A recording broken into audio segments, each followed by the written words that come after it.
Zorita was an American burlesque dancer who became famous in the 1930s and 1940s with her half-and-half routine.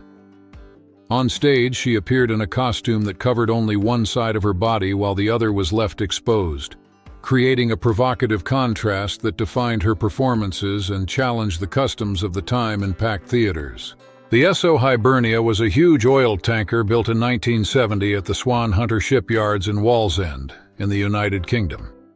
About 330 meters long and 53 meters wide, the ship stood out as one of the largest tankers of its time, a symbol of the peak of maritime oil transport and of the confidence in naval engineering of that era. Did you enjoy the content? Then support the channel, subscribe and leave a like so I know you want more videos like this. The 17th century Emerald Cup is one of the most recognized pieces among Indian royal jewels and is treated as a true historical treasure. Carved from a single 252-carat emerald, it received delicate gold and diamond inlays, combining luxury, fine craftsmanship, and imperial prestige, and it is still studied and admired today. Imagine a family in the 1950s walking into a dealership to pick out a brand new car. Back then, a car wasn't just a way to get around. It represented status, achievement, and security. Bringing home a brand new model was a source of pride, proudly shown off in the streets, in family photos, and in Sunday conversations. Barbara Eden is an American actress born in Arizona in 1931. Her career took off in the 1960s when she took on the lead role in the TV series I Dream of Jeannie, aired between 1965 and 1970, whose mix of humor and fantasy cemented her image as a pop culture icon and a reference point on TV and at nostalgia events. In the early 1900s, it was common to see travelers going along dirt roads leading pack animals. In many rural areas, instead of horses or mules, some chose goats, which pulled small carts or carried baskets strapped to their bodies. A man and his mobile goat would go through villages carrying food and deliveries to get through the day. The amasunzu is a traditional Rwandan hairstyle, known for curves and sculpted volume in the hair. It was worn mostly by men and single women as a sign of status and identity. At weddings, baptisms, and funerals, the design of the amasunzu helped show a person's social role and stage of life within the Rwandan community of that time. In 1977, on the streets of Portofino, Italy, a woman sits on the edge of the sidewalk to tie her shoes, unaware of everything around her. Behind her, colorful facades and trees frame the seaside scene, while curious tourists and hurried locals cross the street, making up the everyday life of that tourist spot in the middle of the summer season.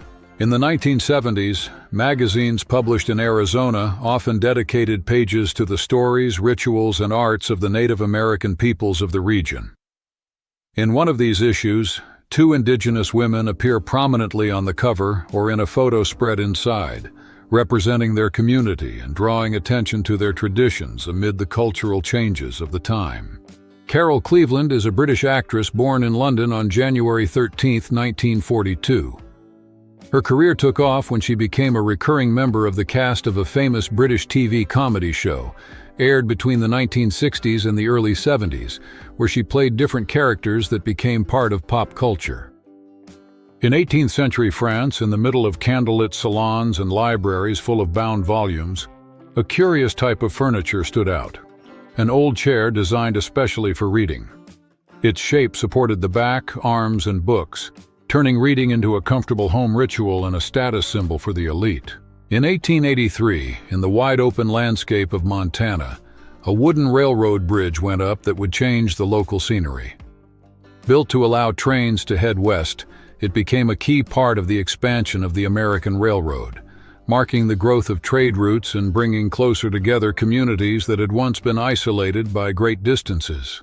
In the 1970s, before cell phones, payphones dominated city corners and station hallways. To make a call, you would insert coins or tokens, listen to them clink inside the phone, and dial the number you wanted, waiting for the line to connect so you could take care of urgent matters, set up meetings, or simply share news. The sarcophagus from the tombs of Yuya and Thuya became one of the most important discoveries in Egyptian archaeology.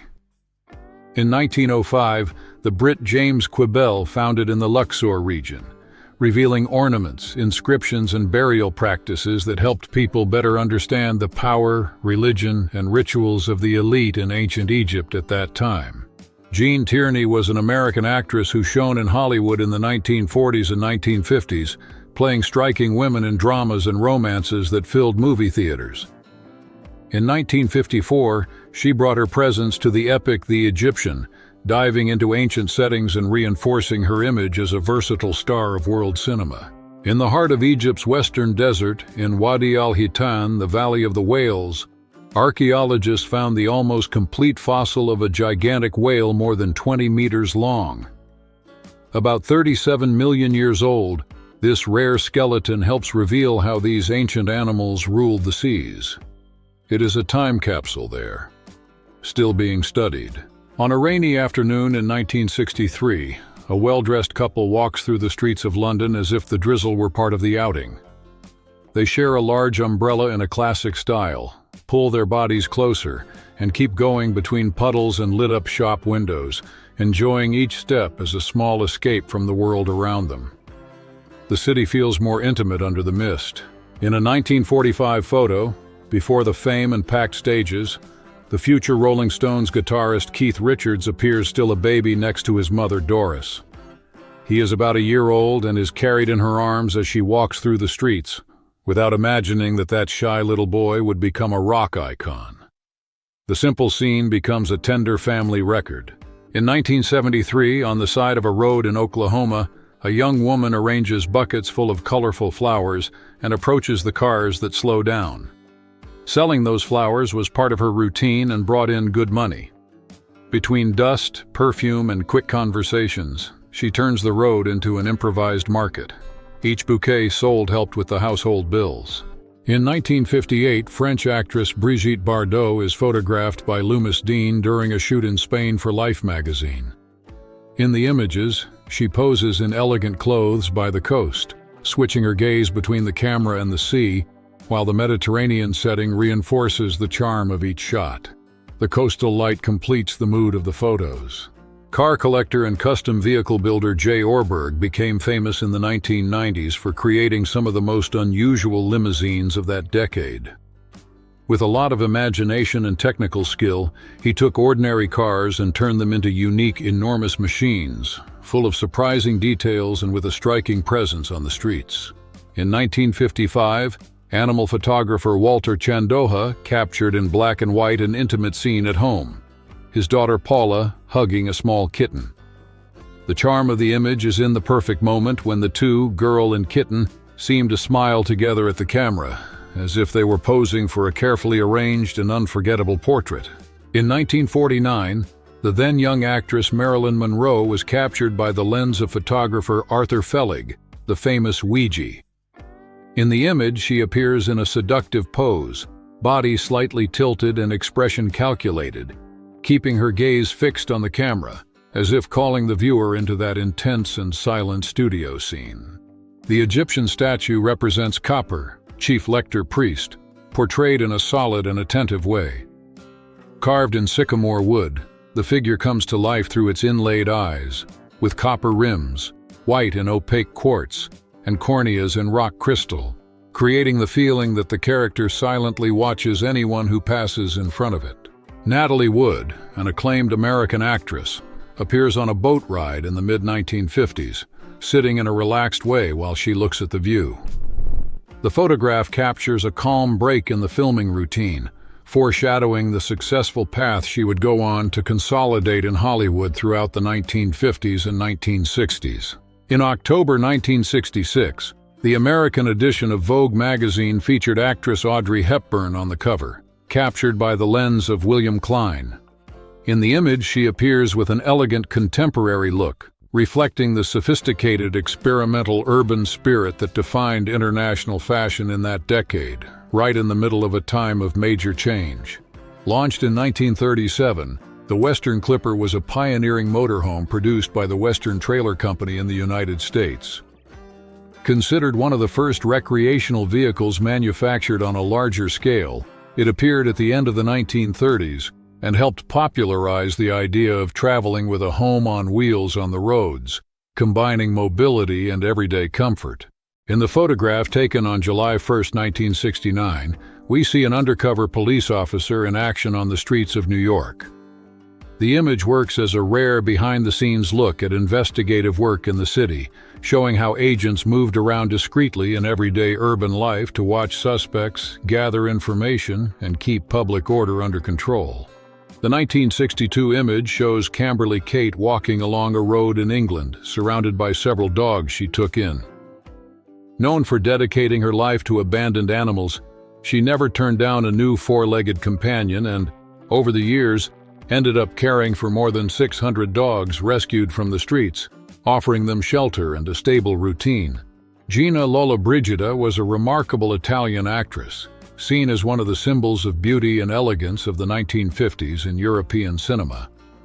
Her first major role came in 1953, in the film Pain, Amour et Fantasia, a production that boosted her international career and turned her into a globally recognized star present in magazines, on stages, and at premieres. In 1971, the Glastonbury Festival turned Somerset into an unlikely meeting place. Around 12,000 people, from hippies to even priests, shared the same field, mixing faith, music, and counterculture in an experience that seemed to challenge the rules of that time. There, each person was somehow looking for a new meaning for art and for freedom. In the 1920s, the sight of a girl riding a motorcycle drew attention on the streets. At a time when many still expected women to be quiet and reserved, she hit the gas like a living symbol of boldness, breaking expectations and tying the handlebars to the idea of female freedom and independence in the middle of social change.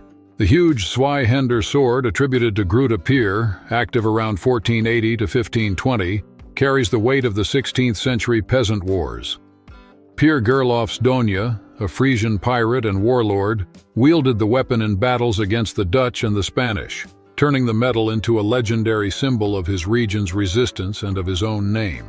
The JVC video capsule model 3100D made its mark in the 70s with an unusual look. Closed, it looked like a radio in the shape of a small pyramid about 15 inches tall.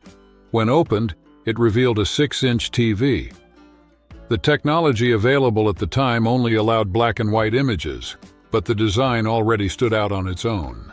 Debbie Reynolds broke out in the 50s as an American actress, singer, and dancer, earning her place in major Hollywood musicals. Besides her movie roles, she recorded albums that played on the radio and hosted her own TV series, cementing a versatile career in different forms of popular entertainment. In the 1930s, automaker Tatra decided to show that a car is not just engine and luxury, it is also wind, airflow, fuel economy.